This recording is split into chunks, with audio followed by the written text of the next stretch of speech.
Tear soup. A recipe for healing after loss.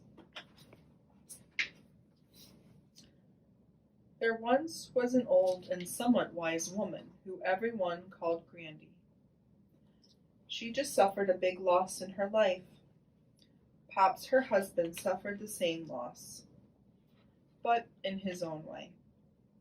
This is the story of how Grandy faced her loss by setting out to make tear soup. For many years, the custom of making tear soup had been forgotten. As people's lives became more rushed, they found it much easier to pull soup in a can from the shelf and heat it on the stove.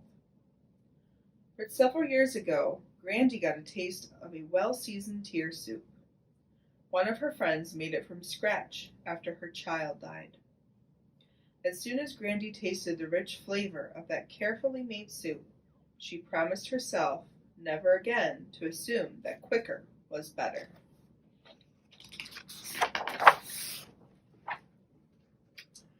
Because of her great loss, Grandy knew this time her recipe for tear soup would call for a big pot. With a big pot, she would have plenty of room for all the memories, all the misgivings, all the feelings, and all the tears she needed to stew in the pot over time.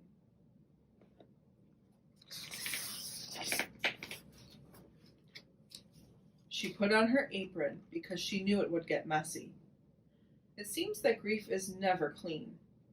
People feel misunderstood, feelings get hurt, and wrong assumptions are made all over the place. To make matters worse, grief always takes longer to cook than anyone wants it to. And then Grandy started to cry. At first she sobbed. Sometimes she wept quietly.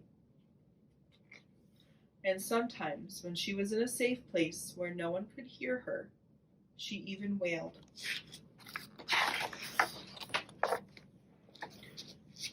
Grandy knew she had to make much of this part of the soup alone. She learned from past experiences that most people don't like being around tears.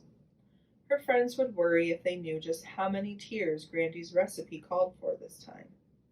So the old and somewhat wise woman reflected on her own special recipe as she looked down into the large, overflowing pot of memories. It was a task she would repeat many times during the next few months. Grandy winced when she took a sip of the broth. All she could taste was salt from her teardrops. It tasted bitter, but she knew this was where she had to start. And for now, it was the only thing on her menu. There were things that Grandy never wanted to forget.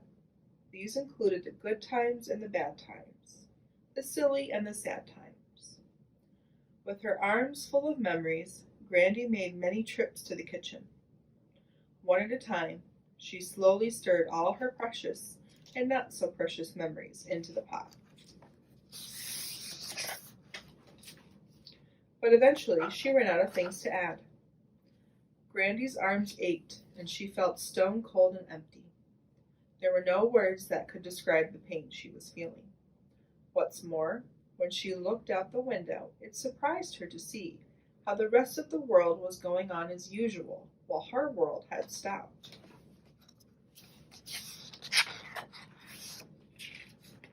Her grandson Chester, who just wanted his Grandy to be happy again, hoped his chocolate drops would make her feel better. Mrs. Blomklots, Miss Chadwick, and Mr. Long, all brave yet fearful neighbors, dropped by to see how Grandy was doing. They filled the air with words, but none of their words took the smell of the tear soup away. Grandy was gracious because she knew how helpless her friends felt.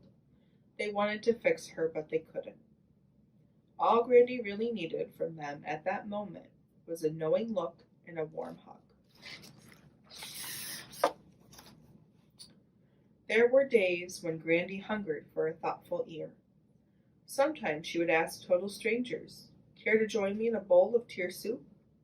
"No, thanks," most would reply. "I don't have time for tear soup today."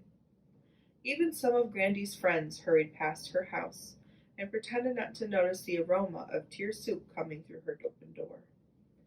Grandy found that most people can tolerate only a cup of someone else's tear soup. The giant bowl where Grandy could repeatedly share her sadness in great detail was left for a few willing friends.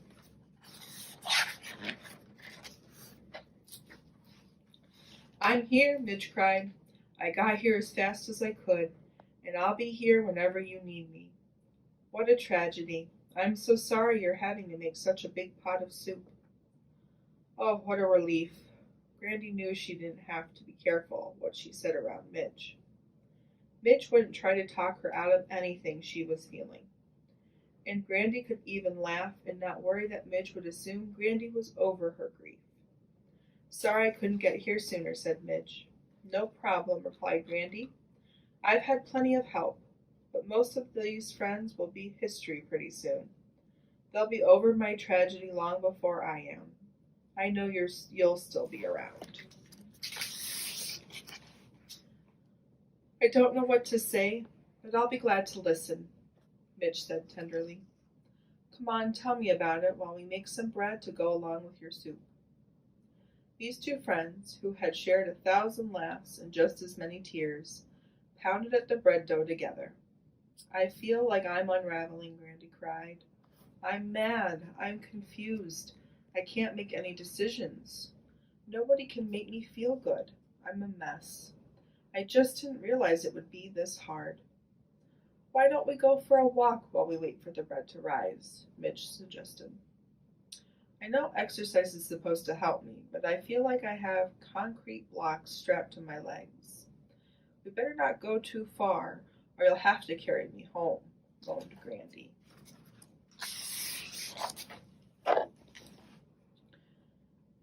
Mrs. Cries-a-Lot called and reminded Grandy that she had been making tear soup for years and would be more than glad to come right over and show her how to make it the correct way.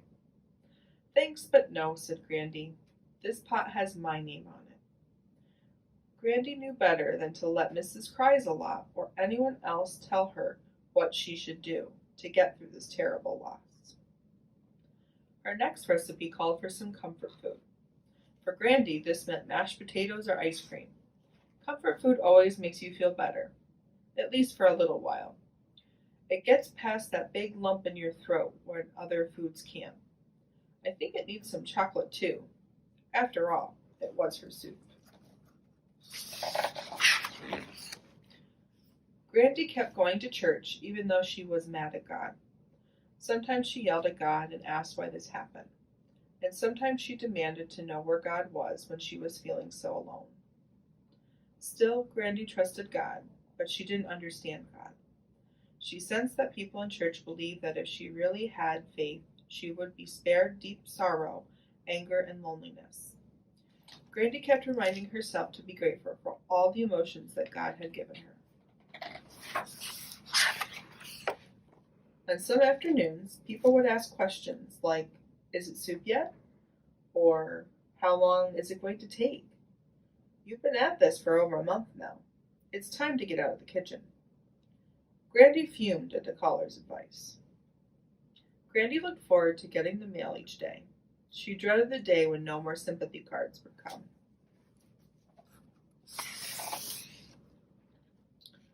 When she was alone and needed to think, she found it helpful to keep notes on her soup making. Thank goodness, Grandy and Pops have been married a long time.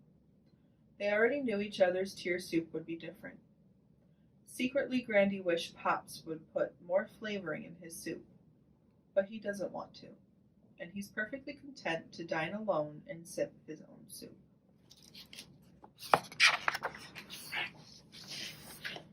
Making tear soup is hard work. Sometimes it was all she could think about. Even the things Grandy used to love to do, she didn't have the energy for, nor did she care about anymore. Some of Grandy's friends over the years had not tended to their soup. Their soup boiled over and the pot scorched. What a mess. It took them a long time to clean up their pots and start over. The smell of burnt soup still lingers in some of their homes. Grandy knew there were times when she needed to take a break from her soup making. Even though it was hard to do, she forced herself to get away. Grandy heard that a neighbor was having to take her turn in the kitchen. Some people thought the neighbor was eating too much tear soup. So Grandy, being an old and somewhat wise woman, called and invited her to a special soup gathering where it's not bad manners to cry in your soup or have second helpings.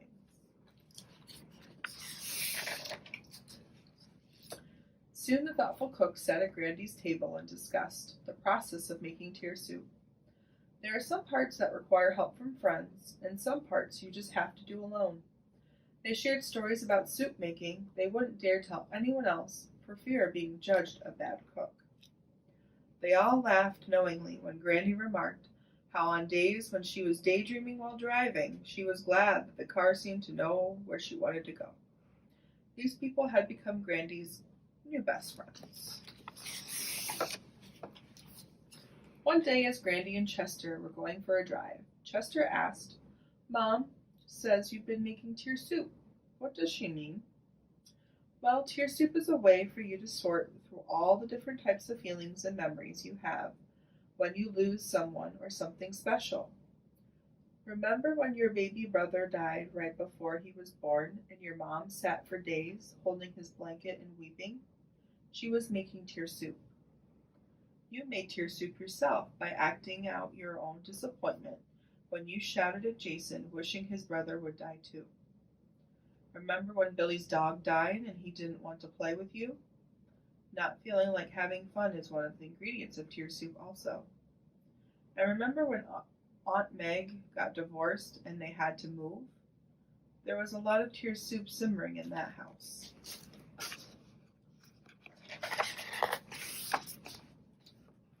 Some days when you're making tear soup, it's even hard to breathe. Some days you feel like running away. You just hope a better day comes along soon. And then comes one of the hardest parts of making tear soup.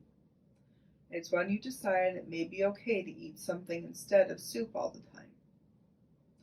The next morning, as Grandy was cleaning up, Chester asked her if she was done making tear soup. "Well, I don't think you actually ever finish. The hard work of making this batch of soup is almost done, though. I'll put the rest in the freezer and pull it out from time to time to have a little taste." So what else have you learned by making tear soup, Grandy? I've learned that grief, like a pot of soup, changes the longer it simmers, and the more things you put into it. I've learned that sometimes people say unkind things, but they really don't mean to hurt you. And most importantly, I've learned that there is something down deep within all of us ready to help us survive the things we think we can't survive. Grandy, you know so much. What will I do after you die? Don't worry, I'll leave you my recipe for tear soup.